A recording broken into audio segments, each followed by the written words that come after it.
all this stuff is coming out. And that's why I love oncology. It's just so fun. There's so much. I mean, that sounds kind of crazy. Oncology is fun, but it's just the whole goal is, we all want a cure. Welcome to the Veterinary Cancer Pioneers Podcast, the show where we delve into groundbreaking work of veterinary professionals who are dedicated to advancing the field of veterinary oncology. I'm your host, Dr. Rachel Venable, and I'm thrilled to embark on this journey with you. This episode is produced and brought to you by Impromed, pioneers in AI-driven precision medicine for veterinary oncology. Impromed's personalized prediction profile helps you make confident treatment decisions for canine lymphoma and leukemia patients by predicting how your patient will respond to multiple chemotherapy protocol options. If you've never used Impromed before, US-based veterinarians are eligible for 50% off their first personalized prediction profile with discount code PODCAST. Learn more at impromedicine.com. That is IMPRI medicine.com.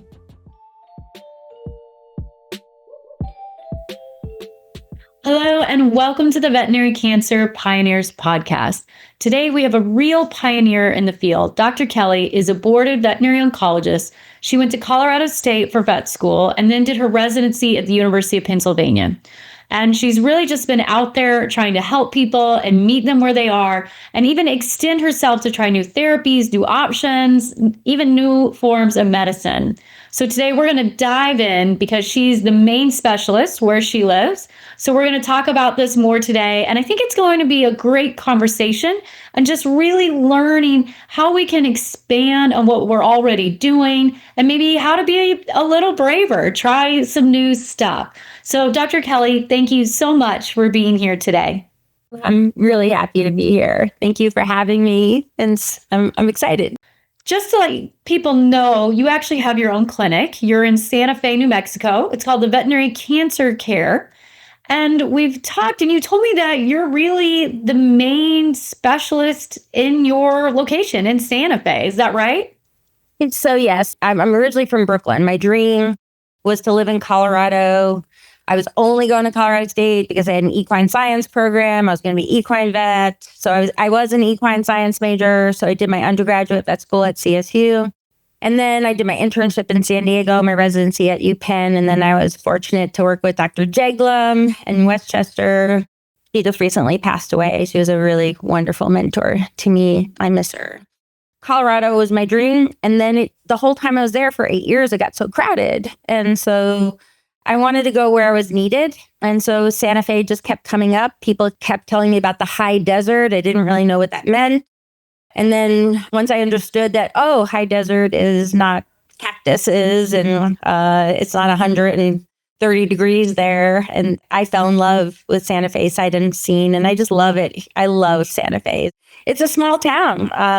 My friend from vet school just came to visit me and he couldn't believe how small it was. Like, this is the downtown, there's about maybe 80,000 people here. Yeah, so life in Santa Fe has been great. Owning my own practice is really fun. I have a lot of flexibility. And also because I'm in more of a small town and I'm a solo practitioner, it's nice. I really do have a lot of flexibility and travel and yeah. You mentioned that you originally went to Colorado from Brooklyn and you wanted to do horses. So how did you end up in oncology? So I was working in necropsy with Dennis Madden, and then I was also working in the barn, shoveling manure, cleaning stalls. And on my way to the barn and on my way to necropsy, both where I parked my car, I passed the oncology board. And Dr. Phil Bergman, he was doing his internship. He would wave to me, had a big smile. There were all these white-faced dogs running around, three-legged with laryngeal paralysis. And it was like free roam. And they were all just, it was just, so I kept squeezing my way into the oncology ward. And Phil, one day he said, "Do you want to see a cancer cell under the microscope?" And that was it. I was like, wow, like no way. And so then I started hanging out at the oncology ward and that's how it all happened. That's awesome. And when you were there, I think Withrow was there as well. Did he influence you into doing oncology? Yes. Yeah. So I was a puppy dog. And so he was doing the limb spare procedures with the OPLA implants, and it was fabulous. We had human doctors flying in. We had dogs coming from all over, limb spares left and right. And then, of course, you know about the cancer camp. For people, I never went, but a lot of the vets were going and sharing stories and how this limb sparing was helping children. And then I met people after that. I belong to the American Cancer Foundation. I donate. And here in Santa Fe, I go to their annual fundraiser and I go to all their events. I was just at one of their events like 2 weeks ago, and all these cancer survivors and kids, you know, with osteosarcoma that don't die of osteosarcoma anymore. So, and, you know, I know Steve Withrow is a huge, you know, part of all of that. It is amazing, right? I just think it's incredible how dogs can help people and people help dogs. It's just such an amazing thing. And so in Santa Fe, where you are, as you mentioned, you're a solo practitioner. And what's it like? You know, can you kind of explain to some of the others out there who aren't in their own business, you know, that you do a lot of different types of treatments, try out a lot of different new things. Can you tell us more about it? Veterinary Cancer Care, it's a specialty clinic. There was a 24-hour emergency specialty clinic that I was leasing space from before COVID. So I had everything before COVID. So now I have an emergency clinic next door. I haven't had one in about 5 years, so thank goodness. And now I have a critical list next door, and there's a radiologist that just is working there part-time. So things are happening in Santa Fe. It went from like nothing at all to things are definitely evolving. So I'm really excited. I know specialists will come here. I mean, this is like a hidden gem. So, and you can I can advertise or market specialists to come here because there's definitely a market. Because I'm not corporate, I just have a lot of flexibility on what I can do. And I do a lot of Nu-Q at the clinic just to see how that can help. And I'm still trying to feel it out and understand so I can tell the company, you know, this is how it helps my patients. And all the things that I do, such as like Nu-Q, I just offer it at cost, you know, to the clients. We run our Nu-Qs and tests. So I'm not making a profit. I just want to be able to share that information. Same with Dr. Guanam Wong. I'm doing tons of vetomics. Almost all my patients have vetomics. And the clients know that I'm not trying to sell it or tell them we're just learning. I'm literally, and the clients are into it. They're completely into sharing information. They want to be part of it. And so the thing about vetomics is we're using, you know, drugs that are not FDA approved. They're drugs that, you know, we've done all the PK studies in beagles, which is really sad in itself. But that's what I'm hoping is like if more people are doing vetomics in private practice or universities, then we can not use the beagles and the mice anymore. And so I know that I can't publish, that I don't have the ability to do that in a private practice setting and as a sole practitioner. But if I can gather information and have data that I can share with the university, that they can go through my medical records and they can look like open my medical record here, look at everybody I've done Nu-Q on and see what you find. Look at everybody that I've done vetomics on and see, you know, what information that you can gather where you can do a funded, you know, multi-institutional clinical trial. I think that's really what I'm hoping for is to just do my little part, you know, in the whole scheme of things. Ever since Inframed came out, I've been doing Inframed on all my lymphomas. I do them in the beginning when they relapse. And I do feel like our lymphomas do phenomenal. And that's a part of it, but we also do tons of nutrition counseling. All my clients are really into, you know, human grade diets. I have them consult with nutritionists. I use Pet Diets. It's an online nutrition consult platform. We also have a kitchen here in Santa Fe called Shine, and they have a nutritionist on staff and they have a veterinarian on staff. They make gently cooked foods. They also do raw, and I try to steer away from raw and our immunocompromised patients. I'm not against anything. I'm open to anything, but still, I usually, in an older pet, think that a gently cooked diet is okay. But if someone comes in on a raw diet, I'm not going to preach, if that's what they want, that's fine, So all of our patients get vitamin D tested. We use RX vitamins for our vitamin D testing. And that's a study right there. Every single cancer patient on commercial dog food is vitamin D deficient, every single one. And it's not that I don't have controls, because I think, well, let me check the brother or the sister. And it's interesting because some dogs in the same household and they don't have cancer and are on a commercial dog food and they're vitamin D sufficient. So there's just like certain things that I see and I was like, wow, this could be a clinical trial. This can be a clinical trial. And I just got a vaccine kit from Paris. It's an autologous vaccine. And I'm hoping that this chemist in Paris will work with Torgen and see if they can put their heads together. This chemist in Paris, she ships out the vax kits to human doctors all over Europe. And so I'm the first veterinarian that she shipped to. She's doing some clinical trials with veterinary oncologists in Europe. I'm allowed to do, as long as everybody's signing consent forms and I don't make any false promises, I have a lot of freedom to play around with things. And I like it. It's just, everybody gets bored of CHOP. And it's just like, okay, here's CHOP. Here's your survival time and how... And I don't think any of those survival times make any sense, because some dogs will go forever and some dogs will just go a short time. And I think the DNA testing, the Venomics, and really is really important. There's a new company called CanCan. They're in Edinburgh. They do DNA testing and they offer therapeutic options from a blood draw. I've talked to them a little bit at the conferences and I have their little tubes to collect, blood from. I just have to do a lot of more reading and read some journal articles before I can start incorporating that into the practice. And I thought it would be great for CanCan, diagnostics and Venomics to put their heads together. So I just want to match people up, I guess. So that's my spiel. So it's great. And I think it's good to try to help all these companies, because a lot of these companies are coming into the veterinary market are small or smaller startups trying to break through. So I think it's great trying to help everybody out. And it's really fast. I mean, you're trying all different kinds of products.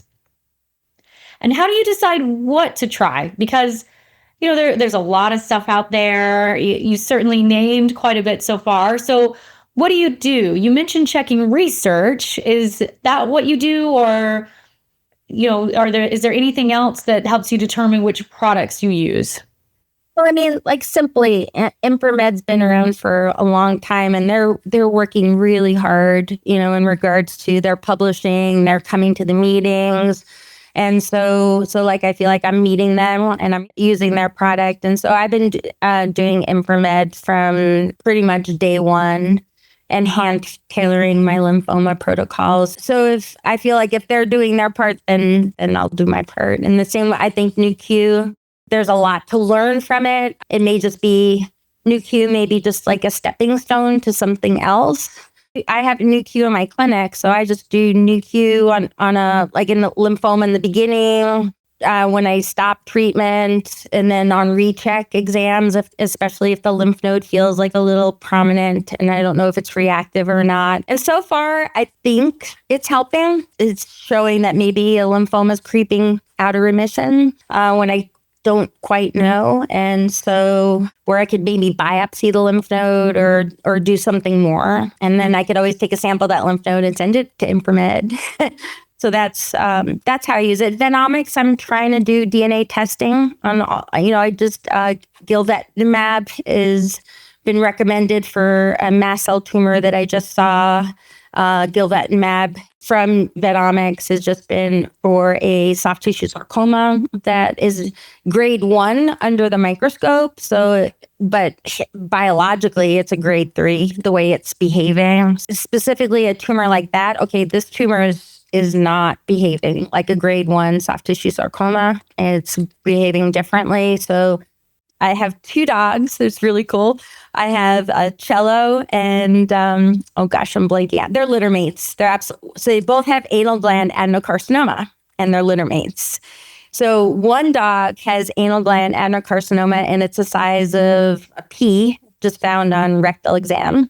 And then the other dog presents with an anal gland adenocarcinoma that has taken off. It's a legato sized dog. So that's like a 50-pound dog. So it's a grapefruit size mass. It's metastasized to the lumbar spine, sublumbar lymph nodes, lungs. It's everywhere. So under the microscope, histopathologically, when you remove the anal gland in both of the dogs, they're the same under the microscope. So histopathologically, and it's all my histopath goes to Dr. Powers. So Dr. Barb Powers is looking, so that goes to Vidium. So she's looking at those and they're the same tumor. And then they both went to Venomics and they're completely different tumors. So that would be an example of that specific case. I think needs to be a case study. And a lot of learning can come from that specific case. So I hope to publish that as a case study once. And both dogs are doing phenomenal, even the one with the spinal metastasis. And yeah, so that's nice to see. And I'm treating based on Venomics, therapeutic, markers. I have radiation. I could refer for radiation, but the spine's right there. And I've talked to different radiation oncologists that don't think the dog is a good candidate. So there's really nothing I can do, so I don't have anything to offer, so I've got Venomics. And as long as the client knows that this is basically, I guess, experimental or non-published or not FDA approved, and they sign all those consent forms and they understand. But I think that's it. My clients really want to help. They really, really want to help. And so even if it's not helping their dog, they don't mind spending a little bit of money to share information with the, veterinary community and the One Health concept where we're helping not just dogs and cats, but people and children and chinchillas and and hopefully we're helping mice by not having to use them anymore because it doesn't make any sense. They just, I don't know, just using mice just seems so silly when there's a dog model that can be used. All right. And I'm sure your clients also see your passion and energy and, wanting to help everyone and to try to advance medicine. And I'm wondering what advice you would give an oncologist, because I think a lot of us, like you said, we get bored and maybe want to try something new, but are kind of nervous because they haven't done it before or not a lot's published. So what advice would you give to someone wanting to maybe step out a little bit, try some new things? How do you talk to clients? Example, Guanam Wong, email her, call her. Oh my gosh. She's so passionate about what she's doing and she's doing the work. So just talk to her and then get a list from her of all the vets that she has, call, email, text, however you like to communicate and just learn how. And I think that's it. It's just put our heads together. Like if I'm just doing Venomics, like here at Veterinary Cancer Care and just talking to my clients about it, that's not anything, I have to share like what I'm doing with other people, which way, and eventually that will become hopefully a multi-institutional clinical trial, chatting it up, so yeah. So it's interesting, like just things that have been around forever, like the melanoma vaccine, every time I give a melanoma vaccine, I wonder, is this helping? Is this not helping?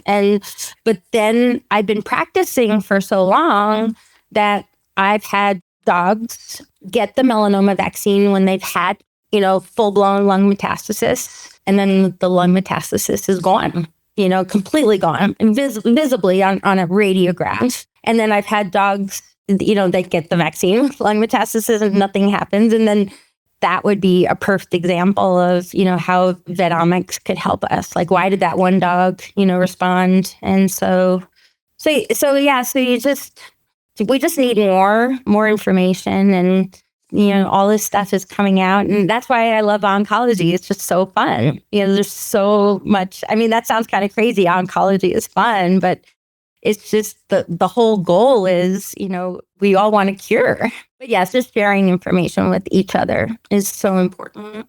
And now we have the listserv, and we have meetings, and now we have this, it's like what you're doing. There's so many ways of sharing information. And one thing, a good thing about technology is we can really share and get more information because, the other thing, your caseload, I would assume, is a lot higher than some in academia. And because that's where we can really do a lot of the studies and they have all of that set up, but they don't necessarily have that large caseload anymore. So there's certainly some universities do, but not everybody. So it's nice for private practice, especially in the beginning, to get that sense of how the products are working. And it's all really exciting what you're doing. And you talked a lot about genomics. What do you think about immunotherapy? Anything that you're excited about? I know you mentioned you got a new vaccine kit, but anything else that you're interested in or have looked into with immunotherapy?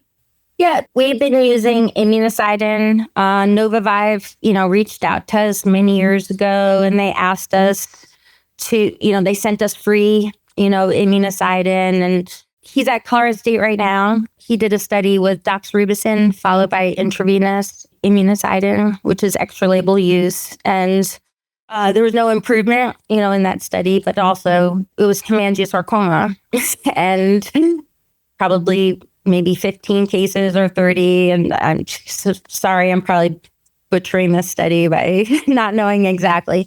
So we started doing intravenous, immunocytin before that study. And I think that allowed them, to feel comfortable to actually do the study. So I think that we were doing intravenous immunocytin on a whole bunch of different tumor types to see if it was safe. It was a safety study. And then we did the same oral immunocytin. And that's all basically just a safety study. And that was great. And because I had a couple of abstracts and presented, people are always coming to the clinic wanting immunocytin. And I say, sure, because it doesn't hurt. I don't do it intravenously. I just send it home orally when they want it. It's an immunomodulatory agent. It's a little piece of the cell wall of tuberculosis, and it stimulates the innate immune system, the adaptive immune system, and has all these different mechanisms. But I think it's very similar, I would think, to, all Greg McEwen stuff, where he did the LMPPTPE, the liposomal mural tripeptide.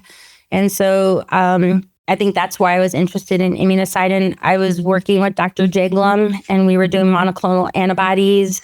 And Dr. Jaglom's, I know she didn't get to publish much because when I was with Anne, we saw 60 to 80 patients a day.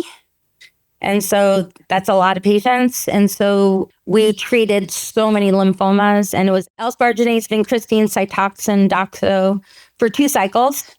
And then they got monoclonal antibody. And most of those dogs were going past a year. And then they would come out of remission, and then we do the same thing all over again. And they were getting second and third remissions. So unfortunately, that was the monoclonal antibody was with the Wistar Institute, and then it became unavailable. So, and then Dr. McEwen and Dr. Jaglom were really good friends, and Dr. McEwen would be calling Dr. Jaglom for advice all the time on patients because of her caseload, because he was at Madison, Wisconsin, seeing, how many cases. So they were always on the phone. And I just thought, oh my gosh, Dr. McEwen's on the phone. So I just saw how a private practice like Dr. Jaglom's practice, she just had the caseload. And and I always thought when I was there, like, why are these two not working together? They're talking on the phone all the time. They're friends. So why are they not doing a clinical trial together? And so, so I guess that was where I really, fell in love with immunotherapy. That's really cool. And where do you get immunocytin? I obviously haven't used it much. Is it commercially available? Yeah. So immunocytin is Novavive. Dr. Miramar Cervantes is the head researcher there. And pretty sure if you go to their website, they have it for vets only. And it has tons of papers. It's used intramuscular in bovine herd health for when they get those ugly papilloma, warts, tumors all over their body. One intramuscular injection for the whole herd can wipe out virally induced tumors. Miramar Cervantes will answer any question. She's great. And then the immunocytin just comes in a little vial. It's a 5 ml vial that we have. I think it comes in different sizes. There's an equine, but it's all the same. And then it's for intratumoral use. That's what it's been FDA approved for mammary tumor. That's the only way it's been approved, but there's been clinical trials giving it orally and intravenously and intratumorally. So I've seen it. The side effect I usually see is just fever. They feel flushed. And I feel like the oral is doing something. I only offered if they've done all this research by themselves and they're really into immunotherapy. And so then I'll script it out orally. And then if they feel flushed or a little lethargic or it's cumulative, then I'll back up on the dose. So maybe like once a week. I don't give it to my lymphomas when they're on prednisone because that's going to suppress the immune system when we're trying to, uprate. I wouldn't give it to like an immune-mediated, patient, anybody that hasn't like a lupus per se or a dog with an immune disease. But I think Mycobacterium cell wall synthesis fraction, can probably do a lot of things, a lot of great things. We just need someone to like Dr. Dow or someone to become interested in it and, want to, start a clinical trial. And it's economical. That's the other thing too. It's here, it's available, it's economical. Very cool. And how have you found, as you said, you're in Santa Fe for a long time. Now it sounds like you're starting to get a few more specialists, but how have you found being kind of the main specialist in one area? What's it been like for you? It's challenging because people just walk in with everything just because I know I'm an oncologist. So I have people walk in and they don't have a vet and they have an uncontrolled diabetic. They have a dog with Cushing's. Now I'm an internist.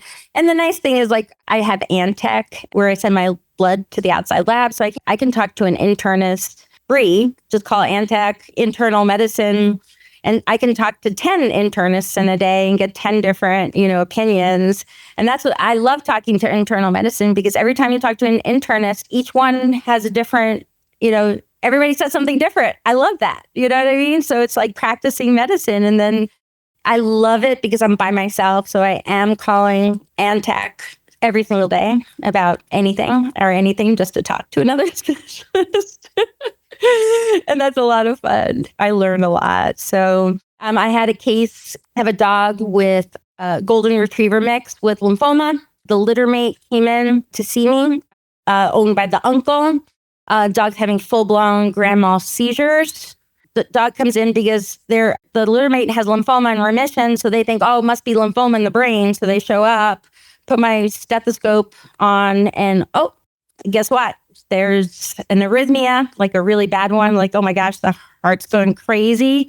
And so I did the echo, I did the EKG, I did the chest x-rays, and the dog's passing out in my lobby. And then I got him on some medications. Long story short, the dog went to CSU last week and is home with his new pacemaker and is perfect. So I do other things because they're critical and they need help and they need support. And of course, I can refer them to Albuquerque, which is an hour away, and I will, send them. But this one I couldn't. But by the time the dog got there, he probably wouldn't have made it, I guess. So I do have an emergency clinic next door. I could have turfed them next door, but that's the fun part. I can just put the ultrasound probe on him. My clinic is this tiny little building.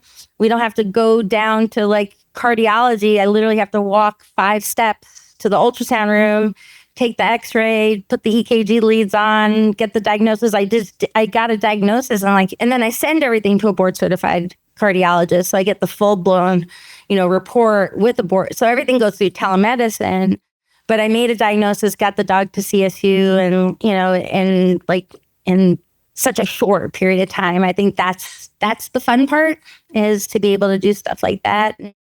Yeah, that is wild. That's quite a story. I would have been a bit intimidated trying to work that case out. So that's awesome that you helped that dog and that he's doing well now. So that's so amazing. Yeah, it's super awesome. So so I got my little cardiology fix, and then I get to talk to everybody at CSU, and I get to learn.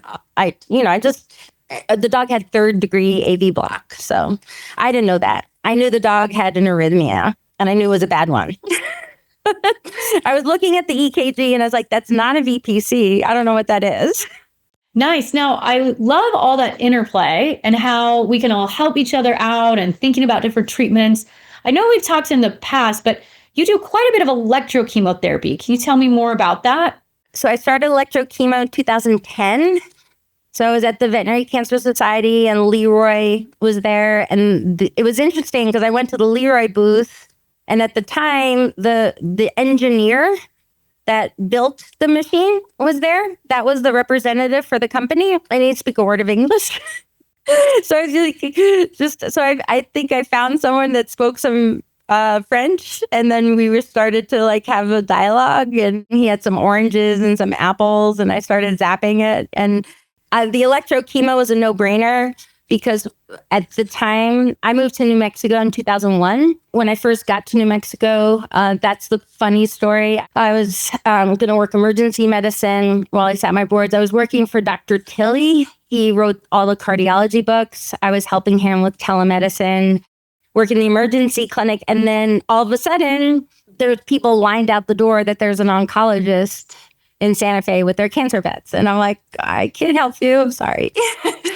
And so this cute little old lady with the oxygen tank and her little tiny little dog with lymphoma crying and, just bawling. And I was like, oh my gosh. So right across the street from the emergency clinic was St. Vincent's Hospital. So I went over there, got some chemo drugs. The emergency clinic let me take care of this cute little lymphoma dog during the day. And then the next thing I knew, that it was full blown. The second patient I treated was a dog with osteosarcoma. This was really cool. They said only holistic. We don't want anything. I was like, well, I don't even know why you're here. I'm not a holistic doctor. I can't help you. I didn't say that out loud. But they're crying. And I said, I was trying to refer them. And they're not interested in radiation. They're not going to do chemo. They're not going to do this. They're not going to do anything. I was like, okay. And they're crying, you have to help me. You have to help me. And I was just like, I don't know. And I just started thinking, and I went home and I just felt so guilty. Like, because I basically told them I can't help you. That's not the right answer. I'm a doctor. I'm a veterinarian. And I have to help them. There's got to be something, with whether it's aloe vera or nani juice. There's got to be something. So I thought of Steve Withrow, and I had the dog come back, and I had them sign all these consent forms, and I injected, it was a proximal humeral osteosarcoma in a Anatolian Shepherd. And I intermittently injected the tumor with cisplatin because Dr. Withrow's putting OPLA implants in the limb spares. And it's like, well, he's doing OPLA implants. It causes all this, reaction, and people use local cisplatin in horses, and and on sarcoids, and why not? I'll just try it. Well, the dog lived 7 years, so it was awesome. And we did intermittent local cisplatin. Yeah, and Lucy Becker, I'll never forget her. So that's how electrochemo happened. Well, I was injecting tumors. I was injecting bleomycin into Acanthomitis epulis. I published a small little paper on that. They were old dogs that couldn't have surgery because they had heart failure or whatever reason. And it was supposed to be palliative. I mean, I saw a horrible epulis. Like one Cocker Spaniel was like growing all the way down his neck. Like, this is not what the textbook says about an epulis, and I'm injecting that, and it's just, and the dog is clinically normal. So intermittently. So that's how the electrochemo started. I was injecting tumors, osteosarcoma with cisplatin, and then Acanthomitis epulis with bleo. And then there's a small report from Italy, soft tissue sarcomas incompletely resected with 5 fluorouracil. So I started doing that. I treated, oh my gosh, I could probably do a retrospective on that because I probably treated at least 300, 400, 500 dogs, soft tissue sarcomas. Like that's the numbers, that you have. So I could probably go through all my records and and it was safe. I mean, it was just like, they just come in for a quick shot, just by the few right there at the surgical bed, outpatient, bye, your appointment's 10 minutes, see you later. We didn't have radiation here. I could send them to Arizona or Colorado State, and most of my clients couldn't do that. New Mexico is a poor state. I think that's how it all happened. I mean, of course, there's a lot of wealth in Santa Fe, but I see a lot of people with no money. And I think that's how I started doing the things that I did.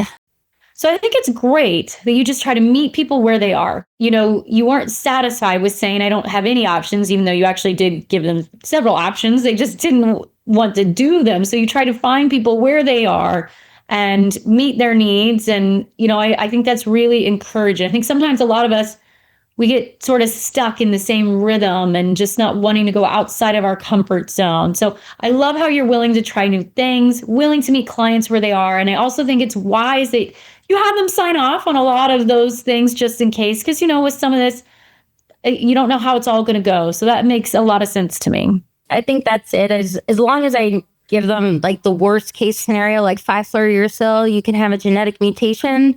It's in people and in dogs where you can't clear the drug and you can have full-blown seizures and death, so it's, and I did see 5-fluorouracil. Like I said, I probably treated 300 dogs. I'll just get that number. There was hundreds upon hundreds. But I did see in all the years, I saw like 5 reactions, not death, but definitely seizures and high fevers. And I did start a study, but I never followed through because we were trying to figure out the genetic mutation, where you couldn't clear the drug. So, which is a really rare thing that happens in people and happens in dogs. So, but yeah, so I think that's it. Betsy Hershey, I think that's, her and I talked about once, and I've heard her say on multiple occasions, and why she does what she does is because she wanted to not be able to just turn someone away just because they don't want to do CHOP. Like, okay, well, don't let the door hit you. Or maybe you can't even afford lomustine, like maybe you can't afford the weekly CBC or, so, you just can't, so that, I think that's where, why Betsy started doing the things that she did is she wanted to give people options. And some people are scared to death of chemo. They're just not going to do it. They saw what happened to their mom, and and we don't need to convince people. If that's not what you want, you don't get it. It's just, you don't want to convince them that it's going to be okay. Because it may not be okay. Who knows? Maybe the dog will have full-blown liver failure or horrible thrombocytopenia. So, it can happen. So you don't want to convince someone that's not comfortable. And if they want a strictly holistic or integrative approach, people come to me with stuff, and it's my job to find out if it's safe for them to give those things because they're going to do it. So, like, if you're going to give your dog, no knee juice, it's my job to look it up, and then urge them not to do it, and present them the information. It takes a lot of work, though, Sometimes I literally am up all night long reading about some crazy thing that they're going to do it. They're definitely going to do it. My clients are always talking about, like the fenbendazoles, and I haven't recommended any of that. I just haven't found anything to, so that's the nice thing too, is like, I don't see anything here that there would be a reason to give this to your dog. And these are the potential side effects. So I can also steer them away from something that could potentially hurt their pet. Yeah, no, I agree with you. I feel like a lot of those people, when they've made up their mind, they're going to do it anyway. So, I think really our job is to try to help guide them, and maybe something like ivermectin, where I just tell people there's some real side effects with this. And, when we use this drug for what it's actually intended for, like heartworm, there's actually some real side effects. So I think sometimes educating people and telling them about it, that then they may not decide to do some of those things. Because sometimes people feel like holistic treatments are just benign, but that's not always the case. Like vitamin C, there's a lot of risk with using some of these products. That one's certainly not benign either.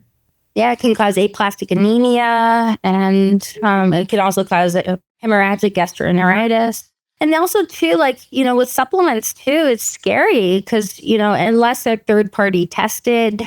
And then also too, formulations, like a lot of people will be giving CBD, to their cats, but there's certain oils you can't, give a cat. And that's the reason I'm in Santa Fe, which is everybody here is very holistic. But so I do have to read about all these things because they're, like you said, they're going to do it. So if you're going to do CBD, don't do this one in cats, do this one. there's full spectrum and then there's broad spectrum. And then what do those words mean? And yeah, so again, it takes work, on my part to learn about them. So I'm not like prescribing it because it's illegal for me to prescribe it. Each state has different rules. So in my state, I give CBD to my dogs, and I have an old Great Dane that's doing fabulous. And then she was paralyzed when I got her at 6 months, and she's 8, going on 9, and she's perfect. And I do vitamin D and nutrition. And I do a whole bunch of supplements, and like she's my little test tube, dog. And so I see really great things like with her. So I do study these things because I want to, make sure that we keep the pet safe from the wrong formulation, I guess. But I definitely believe in it. I believe in it for myself, and I believe in it because I've seen good things with my dogs. But again, just because it's good for my dog or me doesn't mean it's good for, again, everybody's so different, and that's like the whole, what's right for one dog is not going to be right for another dog. Yeah. And it looks like, you do a lot of research and finding out about new products. So where do you see oncology in the next 5 to 10 years? Where do you think it's heading? Oh, yeah, for sure. Personalized medicine, the genome, all the DNA testing, and then immunotherapy. I mean, I think the work, just like, like Steve Dow's work, I mean, that's just phenomenal. It's just like, there's so much. I just love immunotherapy, so I'm kind of biased that way. And I agree. And I think we're going to learn more about oncology and its multi-personalized approach. Sometimes I think people think oncology is just cookbook, which I don't agree with. But I think even more so in the future, it's going to become more personalized with the target therapies and immunotherapy and chemo. And I can imagine where it's going to be, for one cancer or one dog, you use these combinations of treatments, but for the same cancer, a different dog will use something totally different. And it's like what you were talking about with those litter mates. They had the same cancer, looked the same under the microscope, but clinically and genetically, it was totally different. Yeah, litter mates, which is, that's that one. I'm so excited to see how things go. And that case, I haven't talked to Guanam about it yet. I mean, I've gotten all of her reports, and she knows that they're litter mates, and she knows she's been, seeing how they've been doing. But it's pretty exciting stuff. It really is. I was just going to say, I love all your passion and excitement for oncology. And I think it's great how you've been doing it for years now, but still have all that passion. As we start to wrap this up, I always like to ask people, who would you recommend as a good guest for this podcast? For sure, Dr. Guanam Wong in Venable. She's doing podcasts right now. She just did her second podcast with Dr. Barb Kitchell, who's here in New Mexico. And I think they're partnering. So I have to listen to that podcast and see what those guys are doing together. I would say Karen Srimno. She's my mentor at University of Pennsylvania. She's not at University of Pennsylvania anymore. I think she's doing some breast cancer research at a research group, but she knows so much, about breast cancer receptors. I know we don't see a lot of that. She's definitely someone that is up, I guess, basically anybody that's in private practice that's not corporate would be really good to talk to and just see how it's going, these days. And just that, being in a private practice is so different. That's not corporate because there's not many of us anymore. Mary Kay Klein, she was like the first. And I recommend private practice. So if anybody wants to talk to me about it, happy to share information about how to run a practice. And you would think as a solo practitioner, you wouldn't be able to get away. And it's just the opposite. I'm able to get away because my team is so good. And I've been able to train everybody like from the ground up and have lifelong people with me. And it's really cool. I highly advise it. I love it. I think it's just been such a great conversation. I've learned so much about different products and technology, and just really cool to hear your stories and what you're seeing. And I love to see that there's, different options and papers that can come out of all of this. So it's all really fascinating. And again, I just love your passion and energy. So thank you so much for being on the show. And also thank you for everything you've done for oncology. Thanks for having me. This was really fun. Thank you. Have a nice day. Well, that's it for this episode of the Veterinary Cancer Pioneers Podcast. If you enjoyed this episode and gained valuable insight, we would be so grateful if you could share our podcast with your friends and colleagues. And it would be even more wonderful if you want to give us a 5-star rating, positive review, or any kind of feedback on Apple Podcasts or wherever you listen. The Veterinary Cancer Pioneers Podcast is presented to you by Impromed.